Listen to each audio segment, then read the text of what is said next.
From getting arrested in Dubai to faking his own death, this streamer is no stranger to being the center of controversy. Hospital, just get in the car.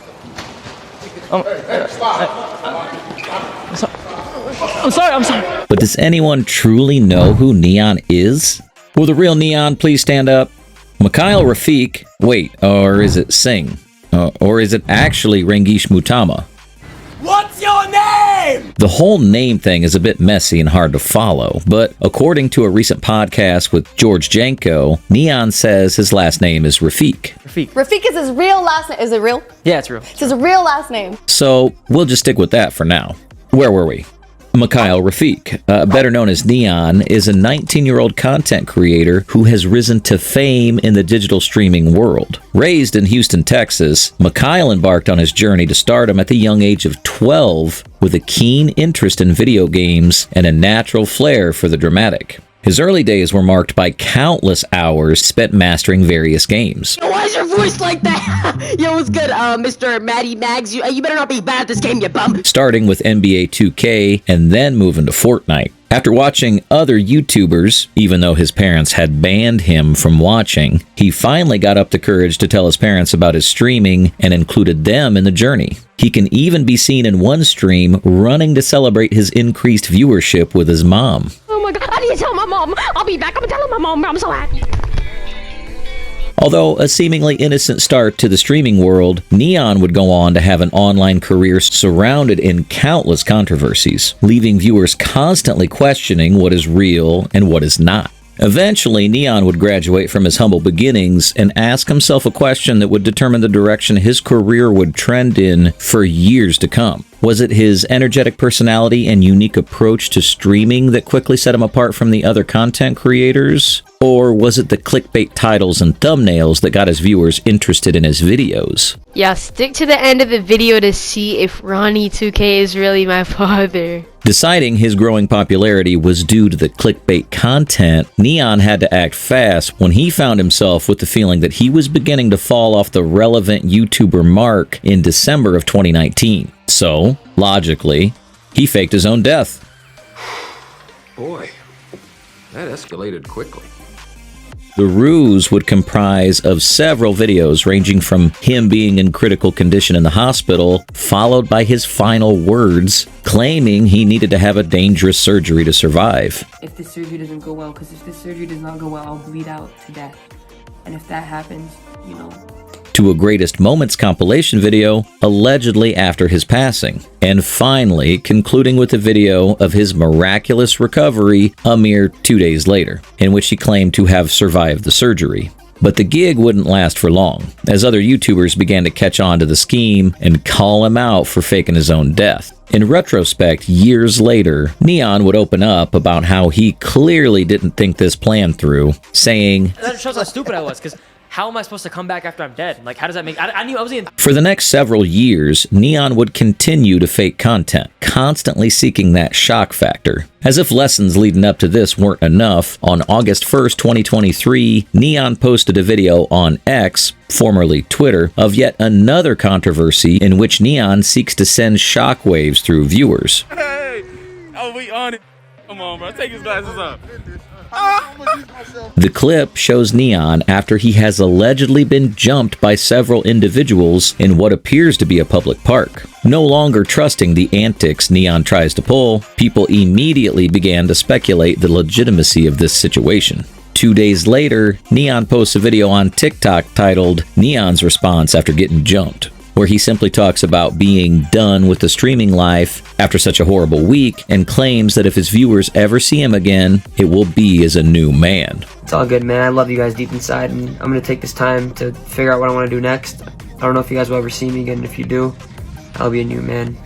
Viewers were right to assume this was another case of fake news from N3on, because he later admitted the whole thing was made up to avoid losing followers, saying, So basically, I was going on a cruise, right? I couldn't stream or do content for 7 days. I was like, I'm going to fall off. I'm doing good. What do I do? Seeing the video and thinking it was real, Andrew Tate extended an olive branch to N3on, offering to help N3on and have him come to Romania and learn from Andrew Tate personally. I'm actually extending an olive branch to N3on. If you want to talk about it, If you want to fly here, if you want to learn to train, if you want me to tell you how to deal with this. When Andrew Tate learned the truth, he rescinded his offer and cut ties with N3on. As the boy who continually cries wolf, these incidents leave us questioning the legitimacy of the truth when N3on does find himself in hot water, which leads us to N3on and his girlfriend Sam Frank. The two met in 2023 and began streaming together. The online community's approval of this match was apparent to N3on and Sam, so the two continued appearances together and crafted a fake relationship. It wasn't until they'd spent a great deal of time together that their relationship transitioned to something real. After getting banned from Disney in what N3on recalls as one of the worst days ever, It was like the worst day ever, and then it was like 2 a.m. Me and her just started talking, and then after that, it was just like everything changed. Oh, are you guys still together? Yeah. Really? Yeah. That's so cute. nothing like a bad day to turn a fake relationship into a real one. The couple would continue to find themselves in hot water throughout many of their adventures together. While in Dubai, N3on and Sam were detained for filming at a local theme park without the proper permits. I understand that it's not official, right? Are we going to jail? Are we going to jail? The detainment happened live on a stream, leaving many wondering if this was another shocking stunt in N3on's bag of tricks. This one, however, turned out to be real. Several days later, N3on resurfaced and addressed what happened in Dubai. The real situation was we accidentally filmed the cops, bro. The sped, like his eyes were popping wide open filming the cops where he was like excited, bro. I don't know what the f he was doing. Only a few days later, N3on would once again find himself in another crazy situation while live on stream. This time it would be for a supposed hit and run. N3on and Squeeze can be seen racing through New York, and while driving fast and doing stunts, they ended up crashing the car. Oh my god! Oh my...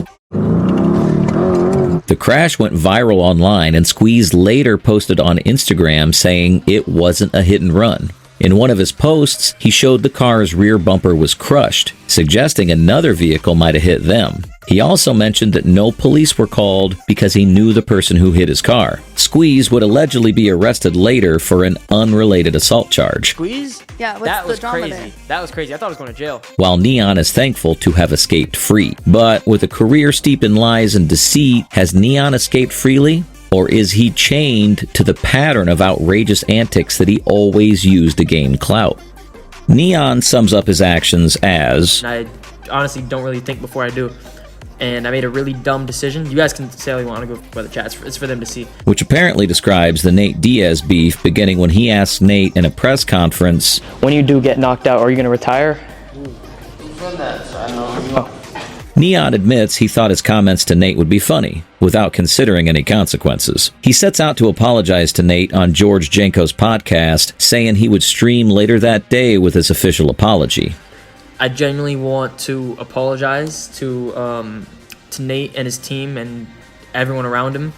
The online world is slow to believe in N3on's ability to change and learn from his mistakes, with commenters saying things like, "New month, new apology," and "This dude is always sorry." N3on admits that it's been this shock factor strategy, followed by apologies for the last 5 years, that has landed him in these wild and often dangerous situations. Trolling or any of this weird or trying to make a joke out of anything because this is real life.